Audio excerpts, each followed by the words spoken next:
ஆறு 32 ஆறுலையும் மணல் அள்ளி திண்டாச்சு, வித்தாச்சு. இப்ப மணல் தீந்துருச்சு, அதுக்கு மேல ஆத்துல மணல் இல்ல. இப்ப என்ன பண்றான், இப்ப என்ன பண்றன்னு அவனுக்கு தெரியல. இப்ப எம் சாண்டுன்னு மலை மணல்னு ஒரு வார்த்தை போடுறான்.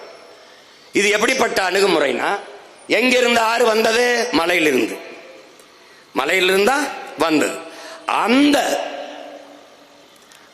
அந்த ஆறு எங்கிருந்து வந்ததோ, அருவி வந்து ஆறு வந்ததோ, அந்த ஆறை கொண்டு வந்த அந்த மலையவே இப்ப என்ன பண்றான், எம் சாண்டுன்னு இருக்கிறான். இந்த ஆறை உயிர்ப்பிக்க முடியும்னா அதுக்கு வாய்ப்பே இல்லை. ஏனால் எங்கிருந்து ஆறு வந்ததோ அந்த ஆறு உருவான கருவறையவே அவன் அறுக்கிறான். எப்படி? பரமசிவன்கிட்ட வர வேண்டி பத்மாசுரன் தவம் இருக்கான். தவம் இருக்கும்போது என்ன வர வேண்டும்னு கேட்கிறான் அவன். இவன் எனக்கு நான் யார் தலையில கை வச்சாலும் அவன் எரிஞ்சு சாம்பலானம்ன்றான். இவர் சிவன் தந்தேன்றாரு.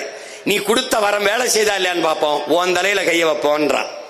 இது எப்படிப்பட்டதுன்னா, எவன் ஆறை தந்தானோ அவனையே அழிக்கிறது.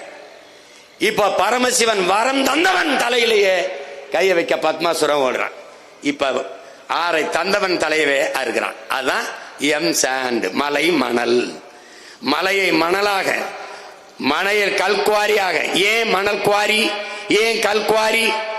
ஏன்னா வாரி வாரி எடுப்பதால் அது மணல் குவாரி, கல்குவாரி.